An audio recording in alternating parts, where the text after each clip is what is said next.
വീഡിയോയിലേക്ക് സ്വാഗതം. Calicut university degree പ്രവേശനത്തിന്റെ ഭാഗമായുള്ള ഫസ്റ്റ് അലോട്ട്മെന്റ് വിവരങ്ങൾ പബ്ലിഷ് ചെയ്തു. അപ്പോൾ വിദ്യാർത്ഥികൾ ശ്രദ്ധിക്കേണ്ട കാര്യങ്ങളുമായി ബന്ധപ്പെട്ട് കോളേജ് ജോയിനിങ് നടത്തണോ, മാൻഡറ്ററി ഫീ എങ്ങനെയാണ്, അതെങ്ങനെയാണ് അടയ്ക്കേണ്ടത്, ഫസ്റ്റ് അലോട്ട്മെന്റിന് ശേഷം കോളേജിൽ ജോയിൻ ചെയ്യണോ എന്നിങ്ങനെയുമായി ബന്ധപ്പെട്ട് ഒരുപാട് സംശയങ്ങൾ വിദ്യാർത്ഥികൾ നമ്മളോട് ഉന്നയിച്ചിരുന്നു. അതിനെല്ലാം ഒരു മറുപടിയാണ് ഫസ്റ്റ് അലോട്ട്മെന്റ് വന്ന ശേഷം ഒരു വീഡിയോ ചെയ്യുമെന്ന് പറഞ്ഞിരുന്നു. ആ വീഡിയോ ആണിത്.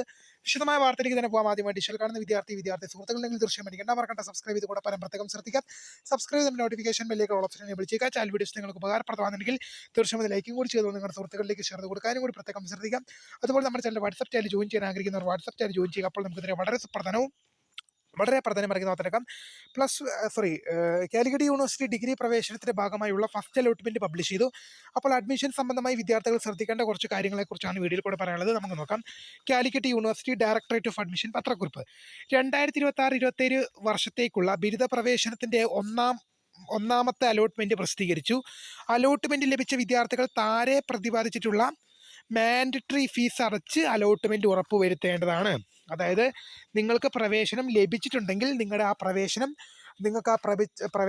കൺഫേം ചെയ്യുന്നതിന് വേണ്ടി, അത് നിങ്ങൾക്കിപ്പം ഉദാഹരണം പറയുകയാണെങ്കിൽ ഏതെങ്കിലും ഒരു സീറ്റ് ലഭിച്ചു, ഒരു കുട്ടിക്ക് പരമാവധി 20 ഓപ്ഷൻസ് ആണ് കൊടുക്കാൻ സാധിക്കുക. നിങ്ങൾക്ക് ഏത് ഓപ്ഷൻ അലോട്ട്മെൻറ്റായി ലഭിച്ചാലും ഈ മാൻഡറ്ററി ഫീ നിങ്ങൾ നിർബന്ധമായിട്ടും അടയ്ക്കണം. നിങ്ങൾക്ക് ഇഷ്ടമുള്ള കോളേജായിരിക്കാം, ഇഷ്ടമുള്ള കോഴ്സായിരിക്കാം, ഇഷ്ടമില്ലാത്ത കോളേജായിരിക്കാം, ഇഷ്ടമില്ലാത്ത കോഴ്സായിരിക്കും, ഏതാണെങ്കിലും നിങ്ങൾക്ക് അലോട്ട്മെൻറ്റ് ലഭിച്ചിട്ടുണ്ടെങ്കിൽ ഈ മാൻഡറ്ററി ഫീ നിങ്ങൾ അടയ്ക്കണം. ഇതിൽ SC ST OBC OEC community eligible education concession OEC SC ST OEC OBC വിഭാഗങ്ങൾക്കൊക്കെ 155 രൂപയാണ് അടയ്ക്കേണ്ടത്. നിങ്ങളുടെ പ്രൊഫൈലിൽ ലോഗിൻ ചെയ്ത് പിന്നെ ഒരു കാര്യം ശ്രദ്ധിക്കേണ്ടത്, അലോട്ട്മെന്റ് ലഭിച്ചവർ മാത്രമേ ഈ തുക അടയ്ക്കേണ്ടതുള്ളൂ. ലഭിക്കാത്തവർ ഇപ്പോൾ ഒന്നും ചെയ്യേണ്ട. നെക്സ്റ്റ് അലോട്ട്മെന്റിന് വേണ്ടി, രണ്ടാം അലോട്ട്മെന്റിന് വേണ്ടി വെയിറ്റ് ചെയ്യുക. ജനറൽ വിഭാഗത്തിന് മറ്റ് വിഭാഗങ്ങൾക്കൊക്കെ 610 രൂപയാണ്. SC ST OEC OBC വിഭാഗങ്ങൾക്ക് 155 രൂപയും മറ്റുള്ളവർ ജനറൽ പോലുള്ള വിഭാഗങ്ങൾക്ക് 610 രൂപയുമാണ്. അലോട്ട്മെന്റ് ലഭിച്ചവർ മാത്രം ഈ ഫീസ് അടച്ചാൽ മതി. അല്ലാത്തുള്ളവർ ഇപ്പോൾ ഒന്നും ചെയ്യേണ്ട ആവശ്യമില്ല.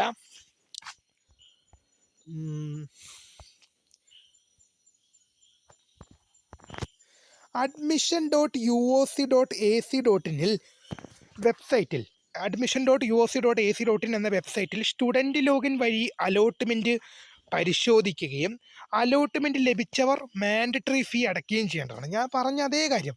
admission.uoc.ac.in എന്ന വെബ്സൈറ്റിൽ സ്റ്റുഡൻറ് ലോഗിൻ ക്ലിക്ക് ചെയ്ത് നിങ്ങളുടെ ക്യാപ് ഐ ഡിയും സെക്യൂരിറ്റി കീ നൽകി ലോഗിൻ ചെയ്ത് അലോട്ട്മെൻറ്റ് ലഭിച്ചിട്ടുണ്ടെങ്കിൽ നിങ്ങൾ മാൻഡറ്ററി ഫീ അടയ്ക്കേണ്ടതാണ്. മാൻഡറ്ററി ഫീ പേയ്മെൻറ്റ് നടത്തിയ ശേഷം സ്റ്റുഡൻറ് ലോഗിനിൽ മാൻഡറ്ററി ഫീ റെസീറ്റ് ഉണ്ടെന്ന് ഉറപ്പാക്കേണ്ടതാണ്.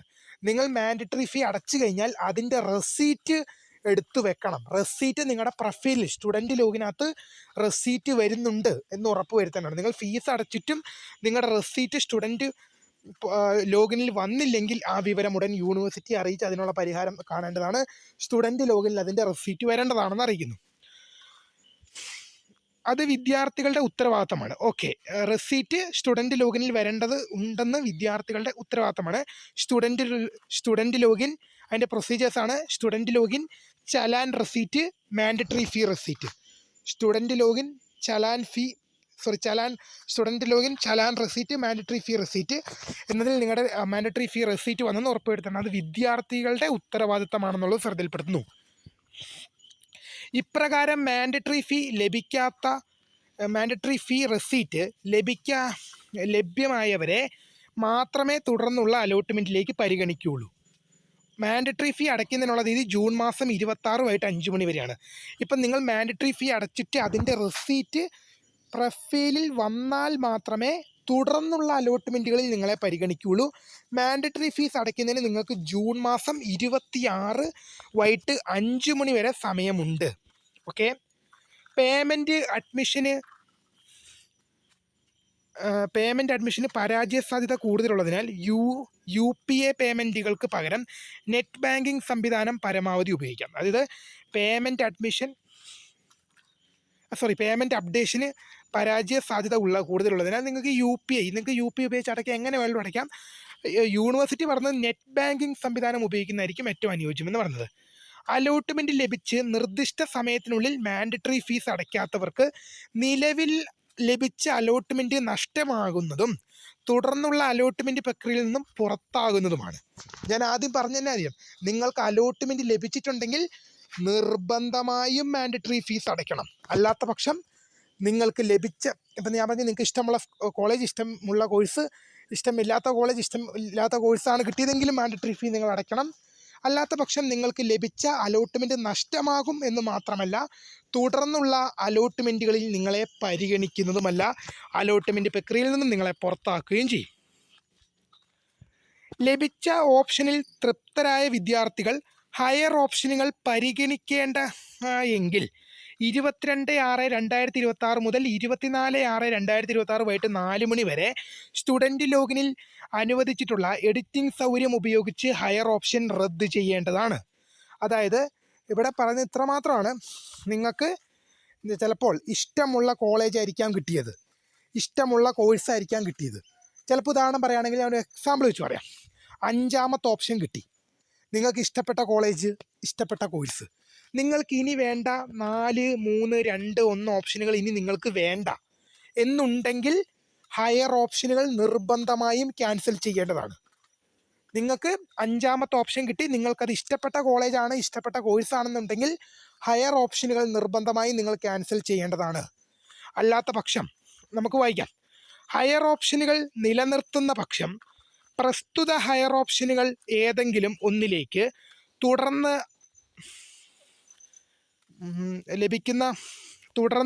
അലോട്ട്മെൻറ്റ് ലഭിച്ചാൽ അത് നിർബന്ധമായും സ്വീകരിക്കേണ്ടതാണ്.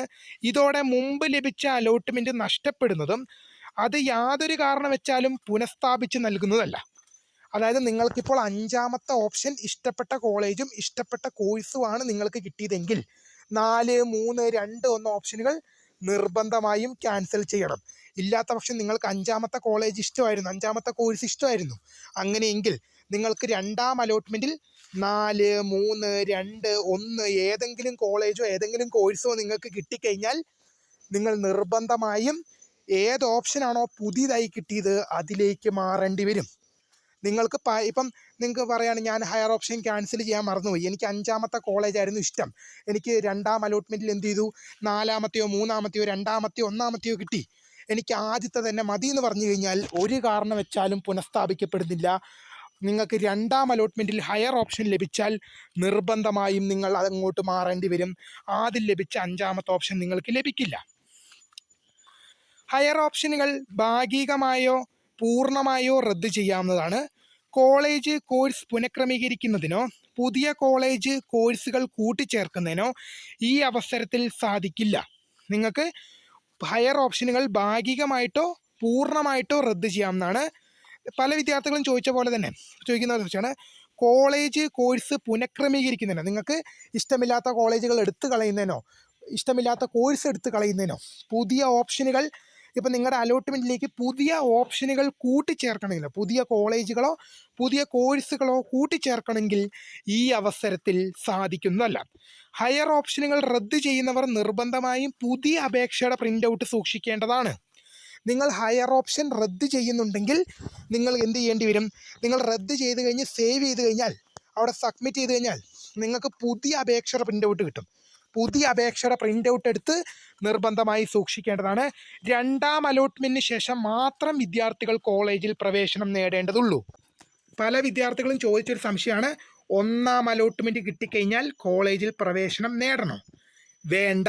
നിങ്ങൾക്ക് 2ാം അലോട്ട്മെൻറ്റിന് ശേഷം മാത്രമേ കോളേജിൽ പ്രവേശനം നേടേണ്ടതുള്ളൂ. ഒന്നാമത്തെ അലോട്ട്മെൻറ്റിൽ ലഭിച്ചവർ ഫീസ് അടച്ച് 2ാം അലോട്ട്മെൻറ്റിന് വേണ്ടി വെയിറ്റ് ചെയ്യുക. 2ാം അലോട്ട്മെൻറ്റിൽ പ്രവേശനം ലഭിച്ചു കഴിയുമ്പോഴാണ് നിങ്ങൾ എന്ത് ചെയ്യേണ്ടത്? 2ാം അലോട്ട്മെൻറ്റിന് ശേഷമാണ് നിങ്ങൾ കോളേജിൽ ജോയിൻ ചെയ്യേണ്ടത്. ഒന്നാമത്തെ അലോട്ട്മെൻറ്റ് ലഭിച്ചവർ ഫീസ് അടച്ച് അടുത്ത അലോട്ട്മെൻറ്റിന് വേണ്ടി വെയിറ്റ് ചെയ്യുക. അലോട്ട്മെൻറ്റ് ലഭിക്കാത്തവർ ഒന്നും ചെയ്യേണ്ട, 2ാം അലോട്ട്മെൻറ്റിന് വേണ്ടി വെയിറ്റ് ചെയ്താൽ മതി. എന്താണെങ്കിലും നിങ്ങൾക്ക് അലോട്ട്മെൻറ്റ് ലഭിച്ചിട്ടുണ്ടെങ്കിലും ലഭിച്ചിട്ടില്ലെങ്കിലും 2ാം അലോട്ട്മെൻറ്റിന് ശേഷമാണ് കോളേജിൽ ജോയിൻ ചെയ്യേണ്ടത്. ഇപ്പോൾ പ്രവേശനം ലഭിച്ചവർ കോളേജിലേക്ക് സർട്ടിഫിക്കറ്റുകളും അലോട്ട്മെൻറ്റ് സ്ലിപ്പുമായിട്ടൊന്നും പോകേണ്ട ആവശ്യമില്ല. 2ാം അലോട്ട്മെൻറ്റിന് ശേഷമാണ് നിങ്ങൾക്ക് ആ കോളേജ് ജോയിൻ ചെയ്യാൻ സാധിക്കുക. അപ്പോൾ ഇത്രയും പ്രധാനപ്പെട്ട അപ്ഡേറ്റ് ആണ്. വീഡിയോ ഇഷ്ടപ്പെട്ട ലൈക്ക് ചെയ്യുക, ഷെയർ ചെയ്യുക, സബ്സ്ക്രൈബ് ചെയ്യുക. അപ്പോൾ my name is Kariya, the founder of Kariya for tech, the career guidance. Thanks for watching. By.